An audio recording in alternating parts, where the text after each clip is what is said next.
welcome back to the Middle of Culture. I am one of your co-hosts, Peter. And I'm your other host, Eden. Eden, how are you? Boy, is it getting cold here. Yeah. Did y'all get a cold snap too? We are getting one, and it's going to get worse. Monday, I think, is supposed to be the coldest for us. Same here. Monday is going to be real nasty, but así es la vida. And your real nasty is going to be a lot nastier than ours. Do they have a prediction of what the feels like temperature is going to be for Monday? No, but as a point of comparison, right now it's 12 degrees, feels like negative 18. Holy balls. And that's right now, Saturday night. For Monday, the low is a projected negative 10 real temperature. Oh, so I'm gonna bet that's a feels like negative 25, negative 30, probably. Yeah. By comparison, here it's 12 degrees and it feels like 8. So not that big of a difference. So I think our negative 2 come Monday morning will probably only feel like, again, negative 5. So yeah, not nearly as bad as you guys. It's that wind, man. It's the wind out here. Well, and I'm sure the humidity. I remember in New England that when it would get really cold, it would again feel a lot colder than it feels here. Yeah, I'm sure the humidity is a big factor, but like Iowa's particular perniciousness is just that it is breezy literally all the time here. Yeah. So, it's, consistently 15 degrees with gusts of 25 right now. So yeah, that's why it feels so cold. Yeah, that's just normal. I'm going to say that doesn't sound like a ton of fun to me. It's not. But other than getting ready to freeze your extremities off, what you been up to? Anything fun lately? Yeah. The biggest thing I would want to bring up here is that I read all 6 volumes of a comic series called Girls Last Tour, which is set in this like kind of quietly post-apocalyptic future setting where like humanity has built cities on top of cities on top of cities in these weird strata. And it is about these 2 like young women who are just alone in these burnt out, bombed out, busted out cities, like scavenging for resources and riding on their little tank that they have that's like big enough for the 2 of them, and just trying to find a way to survive. And eventually they're kind of tasked with like finding the surface, like finding the top strata of these like cities that are built on top of each other, and like tasked by no one in particular, just like they occasionally run into people and then like coincide with that person for a time and then separate. Like in the first volume, they meet with this guy who's a map maker, and they help him cross this treacherous, ravine, and then they separate. And like, as they're going along, the map maker drops his bag and loses all of the maps he has made. And so has to have this like real conversation with himself. Like, what is my life about? Like, what is my purpose has been to make maps, and now I've lost all those maps. So do I start over, or do I not have a purpose anymore? And they just kind of separate from him, he's left with those questions. And then in the second volume, they run into this woman who has built an airplane so that she can try to fly to one of the other cities. And they are tasked with helping her finish building this airplane. They agree to help her finish this airplane in exchange for food. They do so. The airplane takes off, and then immediately the wing snaps off of it. No, and it plummets to the ground. But they see that the woman ejects at the last second, and then they just, in the distance, see her parachuting body fall to one of the lower strata. And they're just like, well, there's nothing we can do about that. We're not going down there for her. I guess we're done. And then they move on. And it was monumental. I cannot describe, I don't know the words to describe the emotions that this comic elicited in me. Just like these feelings of like melancholy and like resilience in the face of a desperate situation, but like a quiet and calm and resigned resilience rather than like a boisterous one. And like, I'm going to just spoil it because I doubt anyone who's listening to this is going to be too upset about that. But if you are, skip ahead a minute or so. But like, it ends with like, in the last volume, they get to the way up to the very, very top. They are running out of food. Their tank breaks. And so they're just walking in the darkness, these two women just holding hands. And one of them is like, it feels like we've just become one person. Like, I'm not sure where I end and she begins anymore. Like, we are just united in this. And then they get to the top and there's nothing there. And so they just sit down and like kind of hold each other in the snow and the cold. And they're like, why did we come up here? And they're like, because it felt like the thing to do. And like, what happens now? And they're just like, I don't know. They eat their last little bit of their rations and then it just zooms out. And that's how it ends. Wow. And it was just like overwhelmingly like oppressive. And yeah, it was astonishing. Sounds heavy. It was heavy, but it was astonishing in like the deftness and lightness with which it still dealt with very, very heavy topics. I don't think I've ever read a book that was quite like it before, in the way that it balanced like a light feel to such heavy topics. It was really astonishing. I was blown away by it. It immediately rocketed to like probably a top 10 list. I genuinely think it would be in top 10 best comics I've ever read. Cool. It was really something else. Nice. And then let's see what else I've been up to.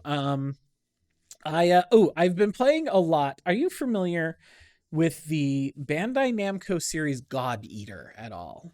I've heard of it. I am not familiar with it.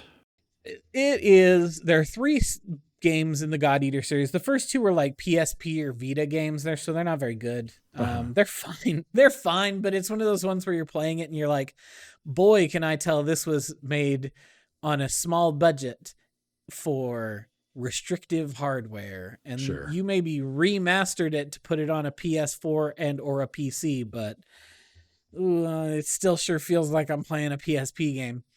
And then the third one was just a PS4 game. But I had played the first one, or most of the first one, a few years ago, and had never played either of the others 2. But I blitzkrieged through all 3 of those games in the last, I guess, 3 or 4 weeks. I didn't bring it up when we recorded last, but I had started playing them then. Mm-hmm. And they're not good games, but they're interesting games. That's what I'll say about God Eater. I did cheat in all of them because the fighting is not very good. It's like, what if Monster Hunter but ass? Which Monster Hunter's already, I think, really finicky and hard. And this was like what if Monster Hunter built bad. And so I eventually started using cheat codes in these games just because I wanted to play them through and find out what the story was. Sure. And they're kind of interesting stories. They're really messy. They're not well written, really broad characterization. And they're pretty threadbare. There's not a whole lot of narrative to these games. It's mostly like, here's itty bitty bit of narrative in between. Go run 3 missions, and they're going to take you 2 minutes instead of 30 minutes because you're using cheat codes. But I had a good enough time with it. And the reason why I wanted to play them, this is so silly. I know I talked a couple years ago about playing the game Code Vein, which is the Bandai Namco Souls-like, like big titty anime girl Souls-like that they made. Apparently, it takes place in the world of God Eater. Oh, okay. And I was thinking about replaying Code Vein just like as a thing to play while I listen to podcasts.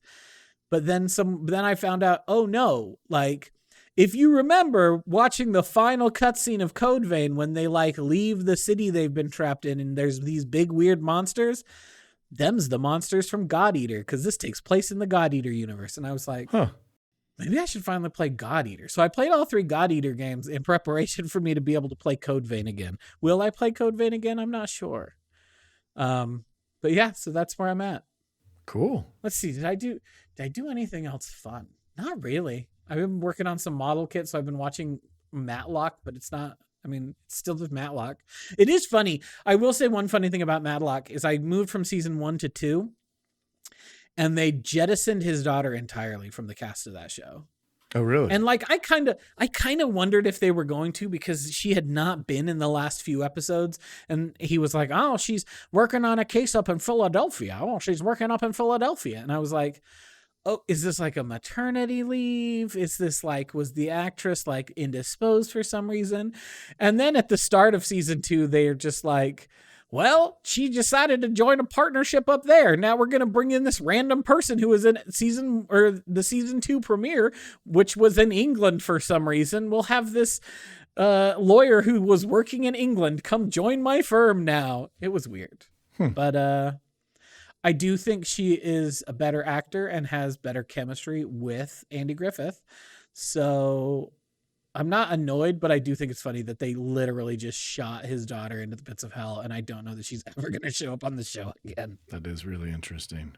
But anyway, what have you been up to? I've been up to things, but like there's not a whole lot to say about God Eater other than they're not very good, but I had fun playing them. There you go. Well, for me, on the video game front, I did start and have played a little bit of, I think, 2018's God of War. I'm playing it actually on the PC because that's up in my office where I spend more time. And it actually runs pretty nicely on the ROG Ally. So I put it on there, played that a little bit at home, and then I was down in Salt Lake last Saturday and had some time just hanging out while the other members of the family were doing some wedding dress shopping. And so I played a little bit more of that, but not a lot to really make an opinion yet. I mean, it's fun so far. So that's all I really have to say about that. I did finish Bands of Mourning, the third book in the second Mistborn trilogy by Brandon Sanderson. And that's the last one I had already read. So now I get to move into The Lost Metal, which is the one that I haven't read yet. So I'm looking forward to that. But I just finished Bands of Mourning earlier today. I think that's mostly it. I guess the other thing I'd mention is a couple new music things that I think were worth mentioning. Are you familiar, Eden, with the band The Halo Effect? No, I don't know that I've ever heard of them. So the Halo Effect is, and you know, supergroups are a tricky thing. They often don't work great. But I think the Halo Effect works really well. So the Halo Effect is mostly, the musicians are mostly old members of the band In Flames, whom I know you have heard of. Oh yeah, I know In Flames. And I do not care for modern In Flames, but I really liked old kind of, In Flames was one of those progenitors of the Gothenburg melodic death metal sound. And so it's a number of people from In Flames, and then the lead vocalist is Michael Stana, who is the lead vocalist for Dark Tranquillity, also Swedish melodic death metal band of a similar long pedigree. And so it's kind of this super group, and it works really well. If you are at all nostalgic for that kind of, again, mid to late 90s Gothenburg melodic death metal sound with obviously really good, 2020s production, the Halo Effect hits that spot. And so I've been digging that. Just kind of comfort music. So not challenging me in any way. It doesn't push any boundaries, but it's good, solid, enjoyable melodic death metal. But then the one that really was exciting and is still a little sad that it's just a 3-song EP, but that's okay. That's okay because it's still 29 minutes long. That is the new EP Emover from Obscure Sphinx. Obscure Sphinx is one of those bands that doesn't have a lot under their belt, but every single release of theirs has just been phenomenal. They only have 3 LPs and now this one EP, but it is their first new music since 2016. And so I was very excited, and the 3-song EP came out, and it is absolutely fantastic. They are kind of a post-doom, band from Poland. So it's definitely more of the post-metal dynamics, but more in kind of a doom vein than straight up post-metal vein. It is awesome. Like, it's 3 songs that just knock my socks off. So good to hear them again. The same energy, the same atmosphere, the lead vocalist, when she just starts screaming, she doesn't really do growls. She doesn't do like high pitched screams, but she just does those screams that when I hear them, I just say to myself, especially say at the end of a long day of work, I go, that is the sound my soul is making right now. And it is a lovely release. The soul just sometimes needs to scream. So that was a good one. And those are really it in terms of music. And so not a ton. Again, some books, a book that I've already read, a game that I'm not into that far, and some music that is kind of new, but also hitting some slight nostalgia centers between maybe, 20, 30 years ago. And then again, Obscure Sphinx has been one of my favorite bands. And the other reason I think I love Obscure Sphinx so much is I have found that for me, post-Doom, things that I would put in that category tends to be some of the best music for me to write to. For some reason, the atmosphere that kind of creates is really, really effective. It puts me in a good place to write. And so that's another reason why it's great to have another 30 minutes of music that can go on my post-Doom writing playlist for when I'm trying to get some writing done and stuff. So that's about it for me. Nice. But we get to move on to our main topic of the week. And this week, folks, we got back. We made it back to the Matrix.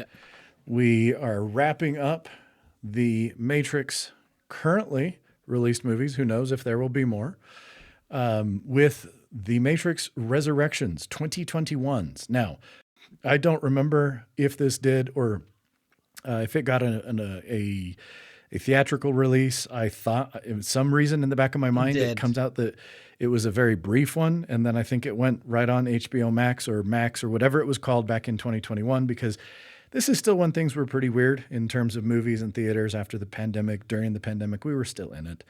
So it was in fact a simul release. So it did come out in theaters and was also on HBO Max the same day. So imagine that. The numbers aren't very good when you could stream it at home the same day.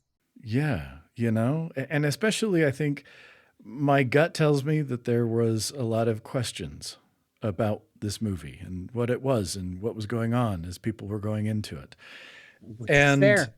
And so let's get into this. And Eden, you texted me bright and early this morning and said that you were looking forward to talking about this movie. So what do you want to say? What's your opening salvo as we begin to talk about The Matrix Resurrections?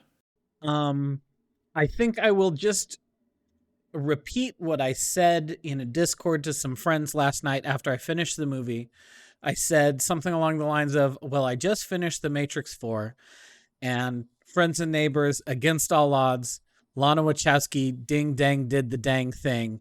Queen shit. That's what I said. Okay. Here's the thing. This movie is a mess. Yes. And I think it's a mess on purpose. Yes. I agree. What do you think about this movie?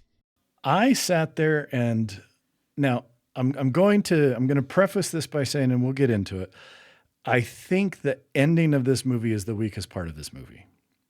So I would agree. My feelings were a little tempered when we got to the end, but as I'm watching this movie, all I could think to myself is, I am 90% sure I'm supposed to just be like, tomorrow I should get on and I should just shit all over this movie. But you know what? I can't, because I'm loving it. I'm having a blast. Yeah. I'm having a good time. I am just sitting here watching this movie and I'm smiling and I'm waiting for what's going to happen next. And yeah, I enjoyed the crap out of this movie. Me too. I think you're exactly right in that, especially the last scene is really anemic for a lot of reasons that I think we'll get to as we talk about it. But it's dealing with a lot of themes that are different than the themes that the other trilogy was dealing with. And I think that it does it quite adroitly. And I can see here the hand of a filmmaker who is older, a filmmaker who is thinking a lot more about mortality. And I'm also seeing a filmmaker who has largely been treated kind of shittily by the industry for the last 20 years since, you know, she made her last like big movie, which was the Matrix duology, Reloaded and Revolutions, which everyone shit on. Yeah. So like, and everything has shit. Everyone has basically shit on the things the Wachowskis have done since. And they're so wrong. People, and they're so wrong. I don't know. I just don't think that now, like if it was just one of us with every single one of these Wachowski movies that we have watched, you know, with the exception of The Matrix, which is universally acclaimed. But if it just been one of us who was wanting to stand up and defend these movies, then I think I could say, okay, yeah, they deserve some of the hate they get. This is a matter of taste. But you and I, who in many ways have very different tastes about a lot of things, watched like a number of these movies and came away from them going, why do people bag on these movies? These movies are so much better than so many other movies that get slobbered all over. And yet these, like you said, people just shit on these movies left and right. And the thing that I find is so interesting about Matrix Resurrections is that, with the exception of that last scene maybe, the parts that feel shitty about it feel like they are shitty on purpose. It feels like Lana explicitly was like making a statement on the 2020s blockbuster and the ways in which it is different from, and in many ways inferior to, the turn of the century blockbuster. And I don't think she's wrong. I think she is exactly right. And that is why when the action scenes feel messier and more anemic, when the editing is a lot uglier, I'm like, yeah, that's what cinema looks like in 2021. That isn't what action cinema looked like in 1999, because everybody wanted to borrow from Hong Kong. Everyone wanted to be the next fucking John Woo. And not everyone could. The Wachowskis could, but not everyone could, but everyone tried. I mean, we all watched, well, maybe not everyone. Many of us watched Equilibrium and watched Christian Bale do Gunpata. And it's not very good. Like, there's some okay ideas there, but it's not very good. But that is where the blockbuster was at the turn of the century, was trying to do hyper stylized action with action, really action forward. And that is what we got out of all three of the Matrix movies. And then, as we've talked about, I think 2008 comes along and people realize, no, you can kind of do character forward action movies, because that's what the Marvel movies are. Those are character forward action movies, where the action is often in service of the character development, sometimes for good, sometimes for ill, but the action isn't the point, which is what you got in Hong Kong influenced turn of the century cinema. And therefore the action is as cheap as humanly possible. And that is why I think Matrix Resurrections often in the action scenes kind of looks cheap, because I think that is what Lana is trying to say, is I am interacting with the mode of cinema that is ascendant, and I'm going to do that. And I don't like it very much. It feels kind of messy and the cuts are ugly and the editing is bad, but that is what audiences clearly want. And I think that's what she gave them. I mean, we talked obliquely about how this seemed to be what was happening, but it is really true that Lana Wachowski went to Warner Brothers and said, give me $150 million to flip you off. And they happily cut her a check for $150 million to get a double backflip from her. And I think that the audacity is just incredible. It is. And I think, you know, in reflecting on this movie and particularly the one before, Revolutions, at the end of the day, I think I actually enjoyed Resurrections quite a bit more. And I'll tell you why. I think it's a better movie. I think it's a better movie. And for me, it boils down to what I think you've really been moving towards with your comments. And that is The Matrix Revolutions, we talked about this a few weeks ago. So much of it is dominated by the battle for Zion. And so it's spectacle and it's action and it's special effects and it's all this stuff. And okay, sure, that can be cool. And like I said at the time, I was engaged with it. I was very much tense and waiting to see what's going to happen. How are they going to win? How is this going to end? But there wasn't a single scene in that entire movie except at the end when Trinity's dying that I found as effective as a couple of the scenes in the quote unquote real world where Thomas Anderson is interacting with Tiffany. Yeah. Those were some of my favorite moments of this movie, is these quiet things, or even like the scenes with the analyst where you've got Neil Patrick Harris and you got Keanu Reeves sitting there, and you know, and we'll give a kind of a quick rundown, but you know, when Keanu Reeves is sitting there and he's rubbing his legs with his fingertips because his analyst / his therapist, his therapist, has been telling him, what do your fingertips feel, to try and ground him in reality, because he is remembering what's happened to him, but the machines want him to think that he's having these, you know, that there are these delusions, these psychotic breaks and stuff. And like those scenes I thought were really, really good. Those were the things that engaged me in this movie, even not in The Matrix, but outside. Like I enjoyed, even though the makeup was a little hokey and the stumbling with Jada Pinkett Smith took me out a little bit, but still those interactions with Neo and Niobe and Neo and Bug and the crew on the, you know, their, the Nemesine and everything. Like I loved those moments, those kind of quieter character moments were what, in my opinion, set this movie again above Matrix Revolutions for sure. Yeah, I 100% agree. So let me go through and I'll do a rundown and then we can talk about this more. So The Matrix Resurrections, it starts out and we have a similar scene basically going right back to the first Matrix, but it's not exactly the same. It's the same idea, it's the same words, but it's a little off. And we hear some people talking over the top of this.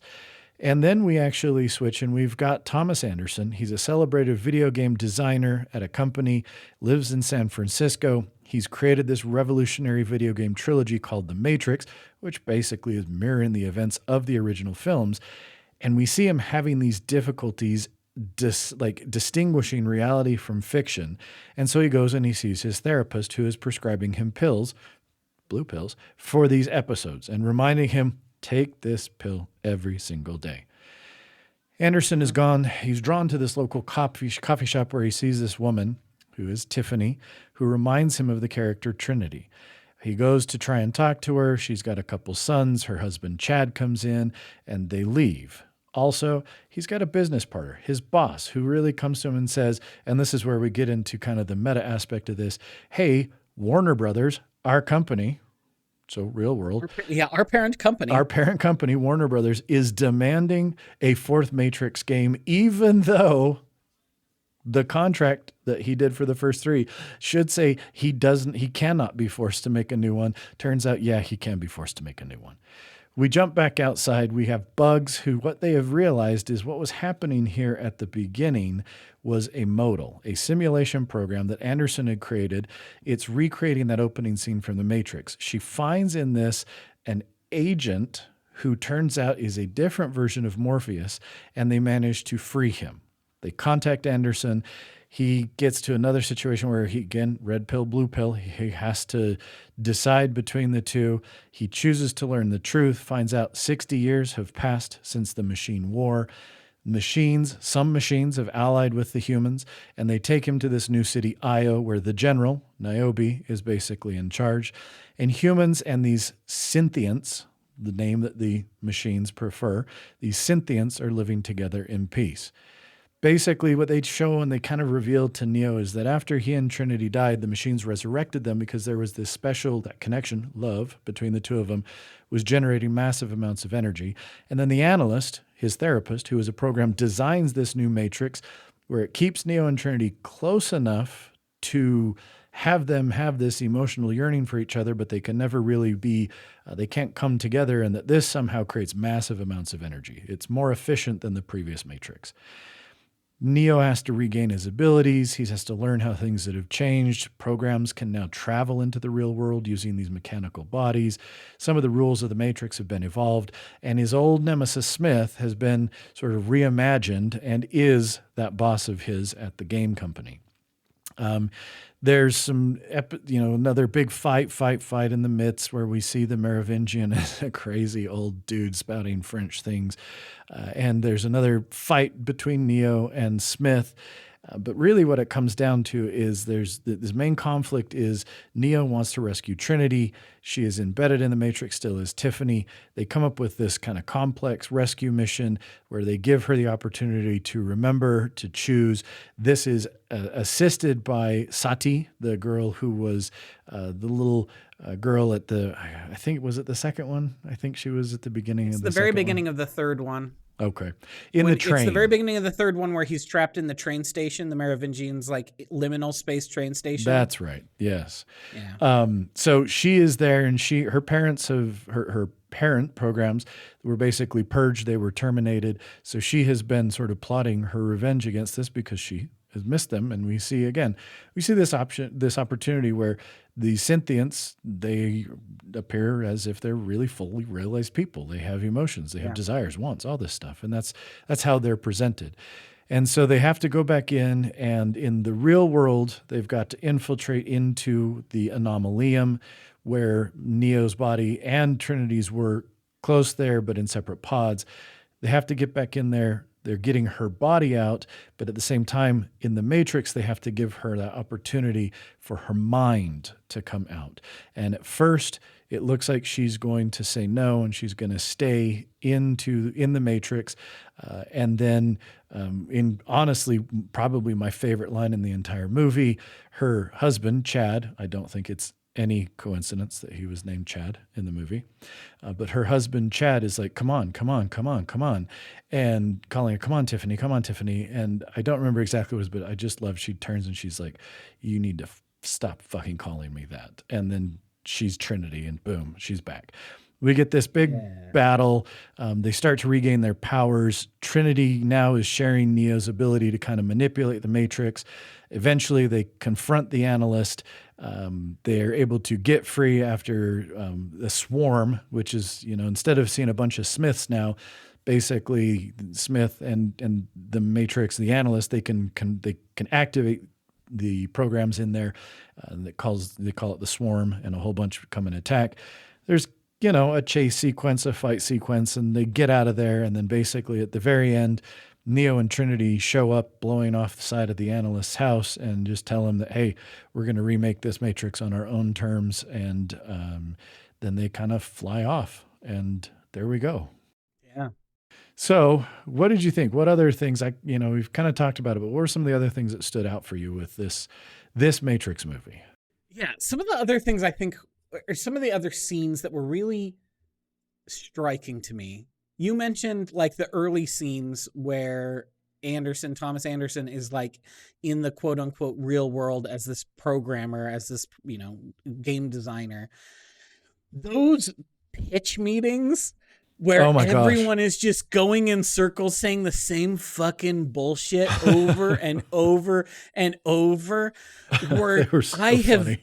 I have been in those meetings, and they weren't about a game, but I have been in meetings where like hours upon hours and meeting after meeting happens while people just say the same dumb bullshit and nothing happens. Nothing happens. You leave meeting 10 after 10 hours of talking about it, and you're literally still at square one, but nobody will admit you're at square one because you've been bullshitting and waterfalling for 10 hours. And it was too real. It was too real. You're like, I can't do this. I've been here. I've lived this. Yeah.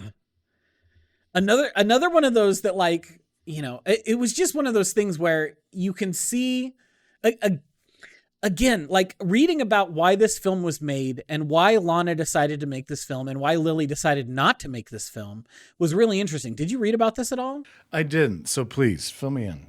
So what happened is both of their parents died within like 6 months of each other. Oh, that's sad. And like, it was really like short term, where they passed away, and Lily decided to kind of step back and not really do much of anything. And Lana was like, I need to process this somehow. Mm-hmm. And the way that she chose to process that was by going back to these characters that she cared so much about. And if she couldn't have her parents back, at least she could have Neo and Trinity back. Okay. And that was when she said, no, I'm coming back. I have an idea. And apparently that's what happened. It's like one night she just woke up and she was like, I got it. I got the Matrix 4. And she did. But that's why Lily was like, no, I give you my blessing, but I cannot do this. I need to step back, which fair. And so they worked with, Lana worked with a couple of people who she'd worked with previously.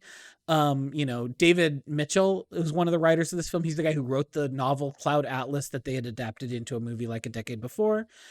And I just think that like, you can see there is a sentimentality to this movie, and specifically to the characters of Neo and Trinity, that like, when I heard that story about how this was specifically Lana trying to process her grief and being like, how can I can't see my parents again, and I can't tell any more stories with my parents in them, but I can tell stories about these other characters who I loved so dearly, but who I hadn't dealt with for so long. Yeah. And I really appreciated that kind of nostalgic flavor to a lot of the scenes. Yeah, definitely. And I think that it helps that like, apparently like the cast that came back was very excited to come back. I understand from a storytelling perspective why they didn't bring Lawrence Fishburne and Hugo Weaving back. I still kind of wish they had. I wish they'd brought those two dudes back. Because it feels like everyone else who is here is so excited to be here and doing this again with each other. And like we talked about before, like, Carrie-Anne Moss and Keanu Reeves just have incredible chemistry. Oh, yeah. You talked about that really quiet scene where they're having coffee in the coffee shop together. Yep. And it's just like, these two still just have it in a way that so few on-screen couples do. Oh, yeah. 100%. One thing that I wanted to bring up that I think is really interesting. Do you know who played Tiffany's husband, Chad? No. Chad Stahelski, a.k.a. Neo's stunt double from the first three movies, a.k.a. the director of the John Wick movies, Chad Stahelski. I love that. That's fantastic. He and Keanu Reeves are apparently really good friends, like became really good friends on the set of The Matrix. He was also, this guy has had a crazy career. He was also the stunt double for Brandon Lee on The Crow. And so it is his body that they have digitally added Brandon Lee's face to in like those 3 scenes they still needed to film to finish The Crow. Huh. Yeah, that's wild. And then he went on and was the stunt double for Neo in The Matrix, and then was the stunt coordinator for the sequels.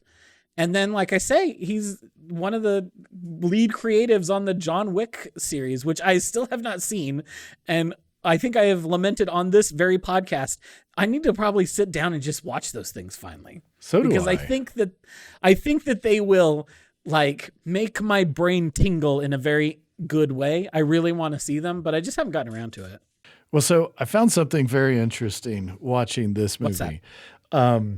And that has to do with Keanu Reeves. Now, look, we've talked about Keanu Reeves in the previous movies, and how I think you and I both hold him in much higher regard as an actor than there is at least a certain group of people who like to make fun of him and that sort of thing.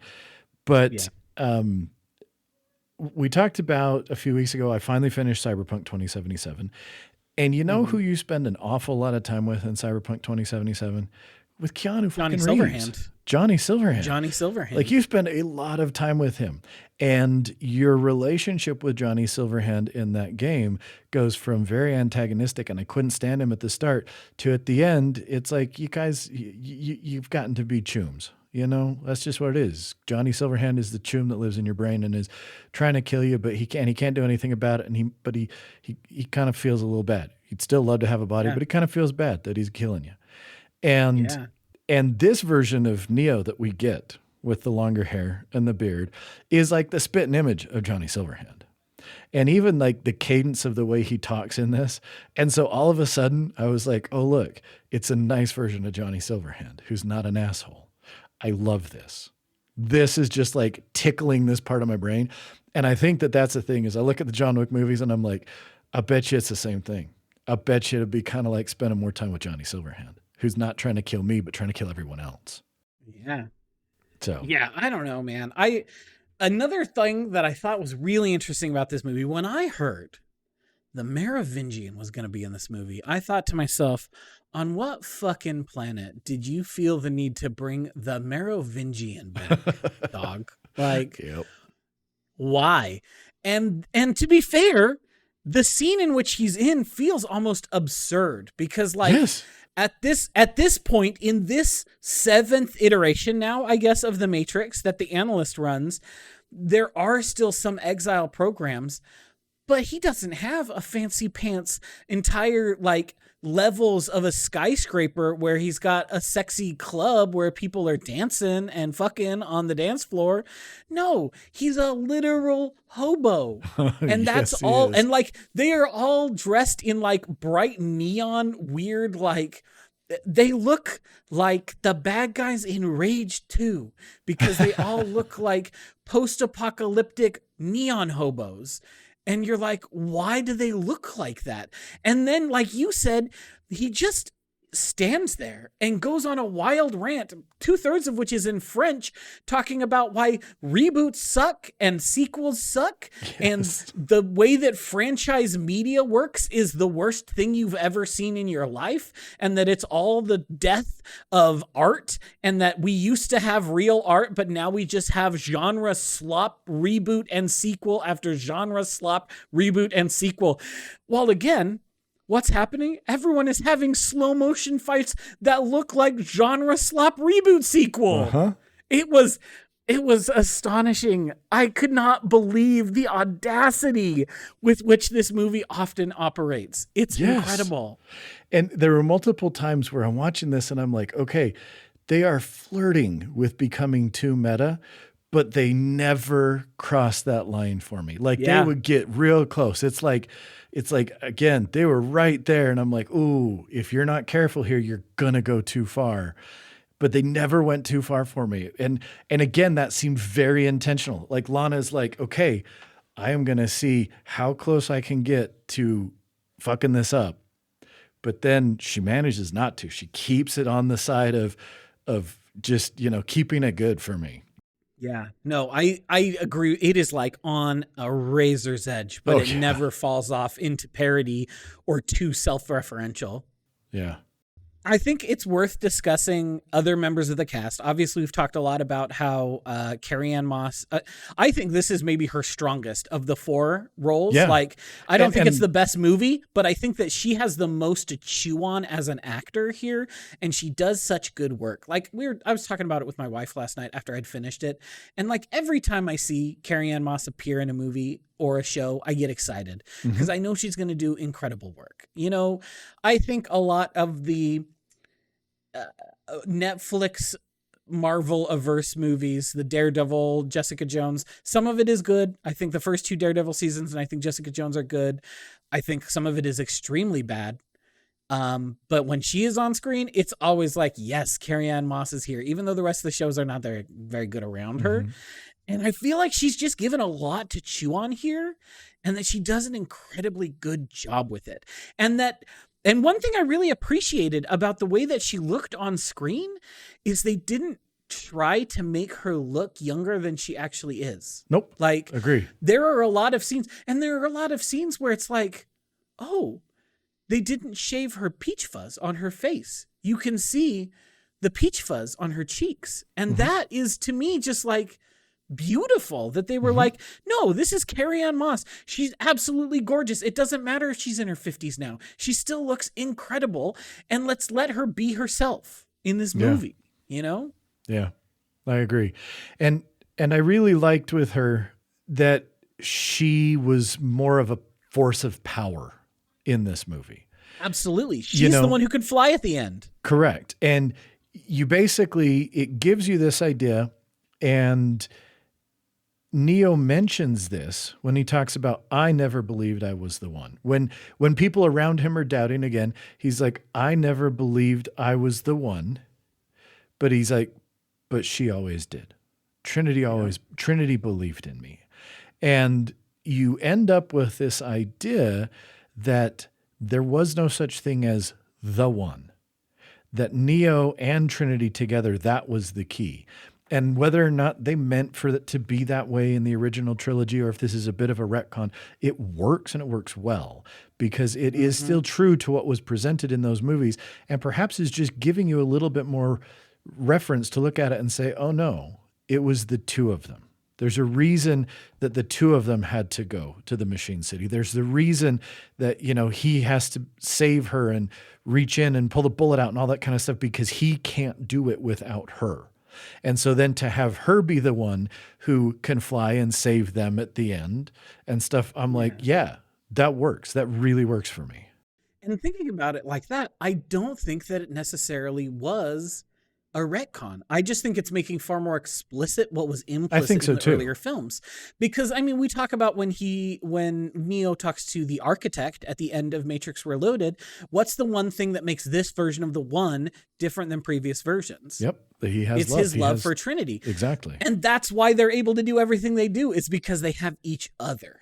And so I don't think that it's a retcon. I think it's just making far more explicit that which we had seen implicit in the earlier films. And I agree. I feel that way too. So what else were you going to say? Anyway, so talking about the rest of the cast, I think that, I mean, Neil Patrick Harris kills it as the analyst. Oh yeah. He's so slimy. Have I ever seen Neil Patrick Harris not be the biggest slime ball in the world in anything? I'm unable to think of a time I've seen him in something and I've been like, man, I fucking hate that guy. I think you literally have to go back to Doogie Howser, MD. I think that's it. I mean, everything since then that I have seen him in, I hate his guts. I just hate him funny because so much. And you're supposed to. He seems like such a delightful human being in real life. But he sure is easy to hate. Starship Troopers, he's so terrible in that movie. He's so bad in Dr. Horrible. He's such a terrible human in Harold and Kumar as himself. It's so he just seems unbearable, even though, like you said, in real life, he just acts as an unbearable, smarmy dick he does a wonderful job. And that's him. That's the analyst, because he's so full of himself in a different way than the architect was. Because the architect was full of himself in the, well, I've always pulled this off way. And the analyst is well, I picked up the pieces and I fixed your fucking mistake. That's why I'm in charge now. Yeah.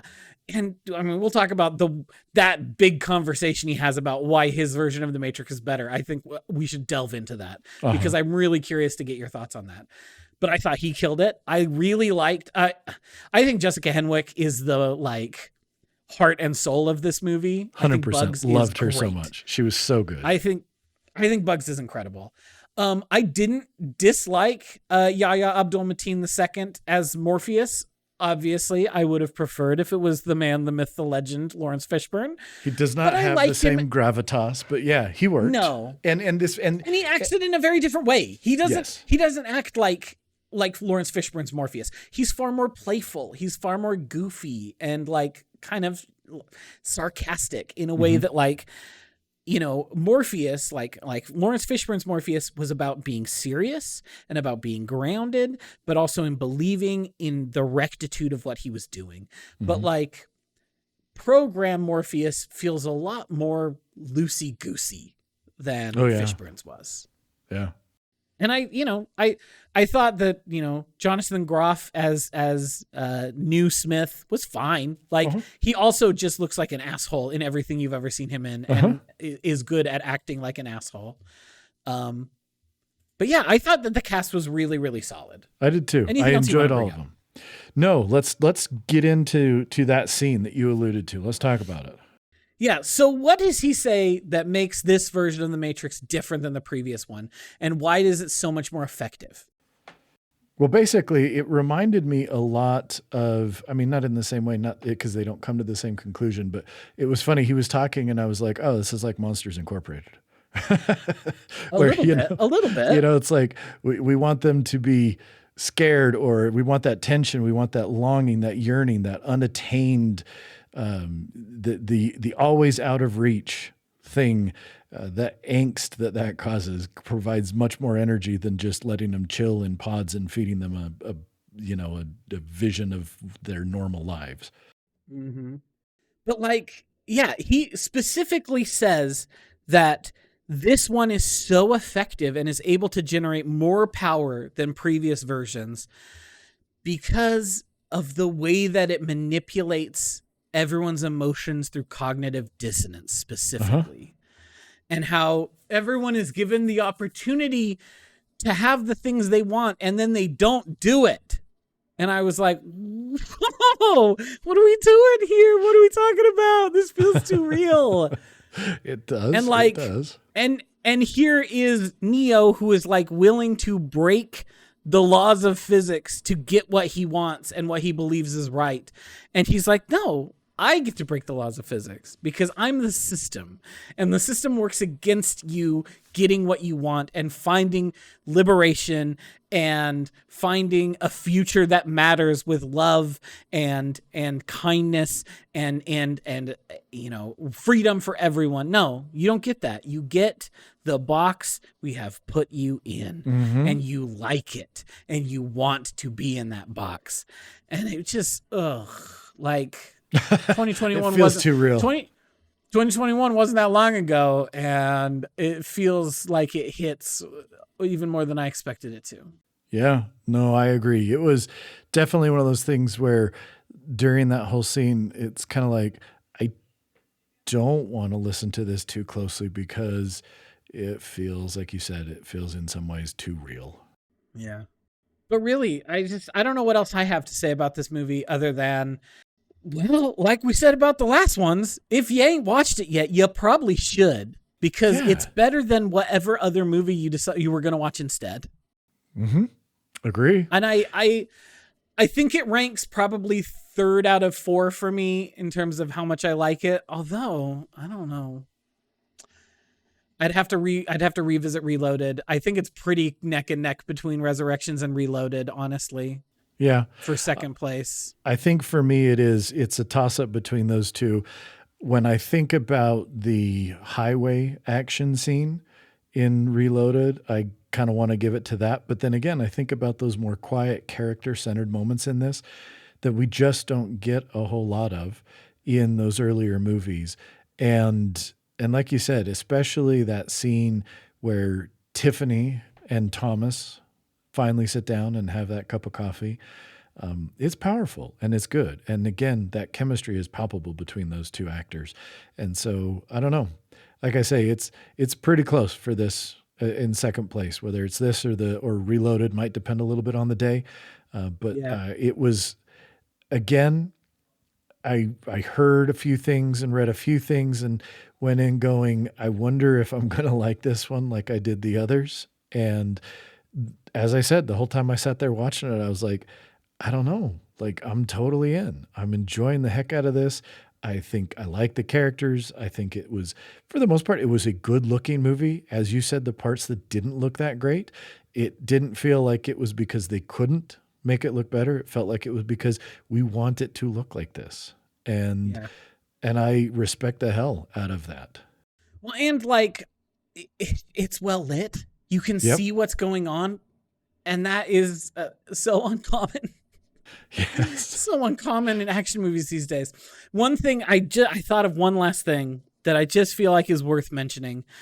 I think it is so interesting how it deals with the ways that Thomas and Tiffany see themselves and each other versus the way that they exist in the world around them. Mm-hmm. And the way that that is reflected literally through reflections, like often when you see Thomas Anderson looking in the mirror and taking his pills, it will be like those three-way mirrors so that you're seeing like far into the distance. And some of those won't be Keanu Reeves. They'll be a different face. And I didn't notice that. when you see him in reflections, it will often be that other person's face. Yes. And there's a scene there's at the very end of the coffee conversation between the two of them, Tiffany goes to set down her cappuccino, and you see in the reflection a different person's face for Tiffany. Because the way that these two people see each other in the universe is as themselves, as Trinity and Neo, not Thomas Anderson and Tiffany, whatever the fuck her last name is. Yep. Even though that is how everyone else perceives them. And that's also what happens with Bugs, because Bugs is just like a window washer and sees Thomas Anderson try to nosedive off the top of a building after winning quite literally Jeff Keighley's Game Awards statue in his goddamn hands. Which again is just like a big like fuck you to this entire industry, which I think is so interesting. But he tries to nosedive, and she looks up, and instead of seeing the fake face that everyone else sees, she sees Neo's face. Yep. And that is what awakens her to the fact that she is in the Matrix and that she can get herself out. Yep. And I think it's just a really interesting interplay between what a person sees of themselves, how they perceive themselves, who they are, and what is presented to the world, even subconsciously, to the people around them. Anyway, that was a thought I wanted to remember. It popped into my head, and I was like, I want to get this on the pod. I don't want to not say it, and then an hour later think, oh man, I should have said that. It's the only thing I'll say is I was a little sad at the end credit song. I laughed. I'm not gonna lie. It made me laugh so fucking hard when it was a weird ska cover of the movie, of the Rage song from the first movie. What are we doing? A ska cover of Rage Against the Machine? Yeah, it was literally the same song. Which they should have just put the actual Dactual song and not this weird ska cover for it. Yeah. I felt like it did undercut the scene just a little bit when the horns came in, and I was like, no. That song does not have horns, dog. How dare you do this to me?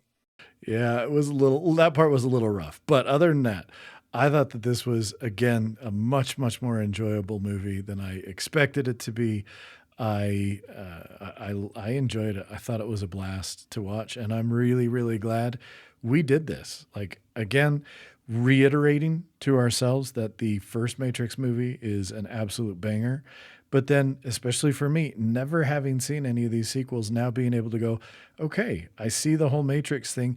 And I think, honestly, with those 20 years of distance from some of them, I think I came to them and enjoyed them a hell of a lot more than I perhaps would have at that time. So I'm really glad we did this, and I appreciate you and everyone listening for coming along this journey with us.